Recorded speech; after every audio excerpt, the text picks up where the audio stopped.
For centuries, the richest families on Earth haven't just been building wealth.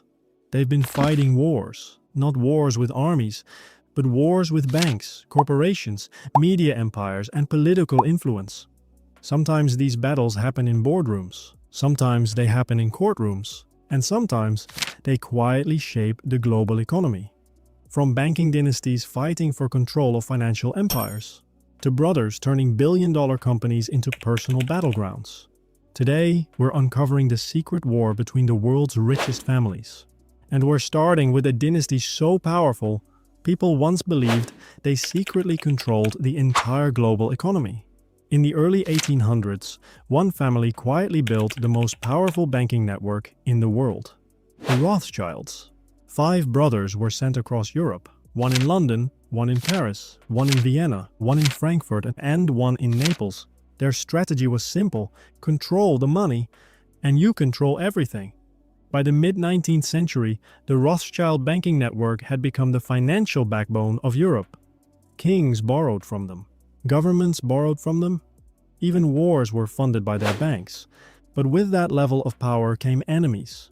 European aristocrats and rival financiers hated the idea that a single family could influence entire economies. Rumors began spreading. Some called them financial geniuses. Others accused them of secretly manipulating global markets. But while the public debated their power, another American dynasty was quietly preparing to challenge the old European banking elite. And that brings us to the rise of America's industrial kings. In the late 1800s, 2 men dominated American capitalism. One controlled oil, the other controlled money. John D. Rockefeller built Standard Oil, turning petroleum into the most powerful industry in the world. Meanwhile, J.P. Morgan controlled Wall Street, banks, railroads, and massive corporate mergers. These 2 men weren't exactly enemies, but they represented 2 competing empires. Rockefeller believed in industrial dominance.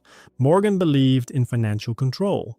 At one point, Morgan famously reorganized entire industries, including railroads, just to stabilize markets that Rockefeller's aggressive expansion had disrupted. But the real threat to both men wasn't each other.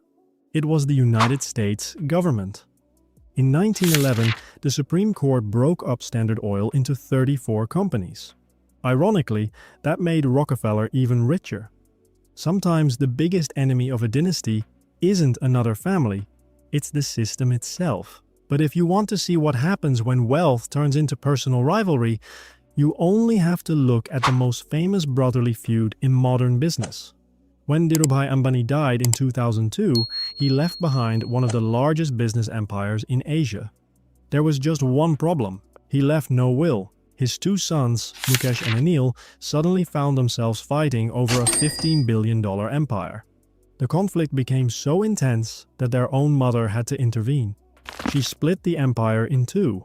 Mukesh received the oil and petrochemical businesses. Anil took telecom, power, and financial services. At first, both brothers thrived. Anil became one of the richest people on Earth, but business empires are fragile. In 2016, Mukesh launched a telecom company called Jio. With ultra-cheap mobile data and free calls, Jio triggered a price war that devastated competitors. One of those competitors was Anil's telecom empire. Within a few years, Anil Ambani went from one of the richest men in the world to telling a court his net worth was effectively zero. In the war of billionaires, sometimes the most dangerous enemy is family. But not every conflict is between brothers. Some are between entire financial dynasties. For decades, the Walton family quietly controlled one of the largest fortunes on Earth. Their company, Walmart, became the largest retailer in history. At one point, Walmart generated more revenue than many countries. But in the 2000s, a new type of billionaire began threatening old money empires. Tech founders. Entrepreneurs like Jeff Bezos built companies designed to destroy traditional retail. Amazon didn't need thousands of stores. It had logistics, data, and the internet. For the first time, Walmart faced a competitor capable of challenging its dominance. The war between retail giants turned into a battle over the future of commerce itself, physical stores versus digital empires. But while retail giants fought for market control, Another battle was quietly unfolding inside Silicon Valley, and this one almost turned into an actual cage fight. Silicon Valley billionaires usually fight with products, but this rivalry almost became physical. In 2023, Meta launched Threads, a social media platform designed to compete with Elon Musk's platform X.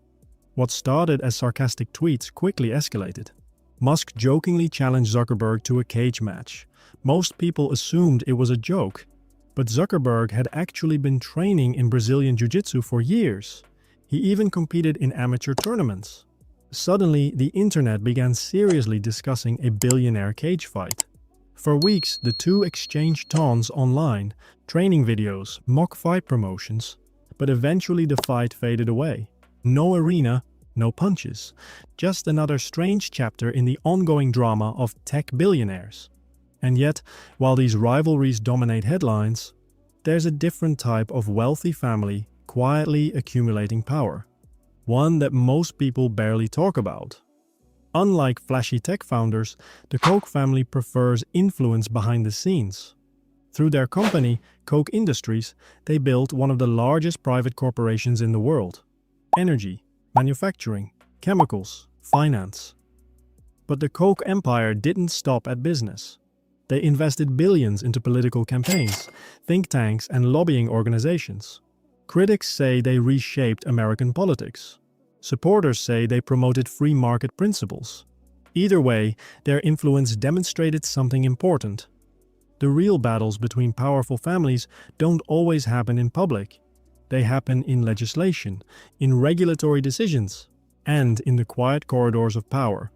But the most fascinating part of these billionaire rivalries isn't the money, it's the psychology. Because the truth is, when you reach extreme levels of wealth, life stops being about survival or even comfort.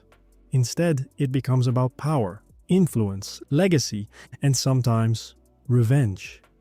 History isn't just shaped by nations, it's shaped by families. Families that build empires, fight wars in boardrooms, and compete to control the future. And the most surprising part?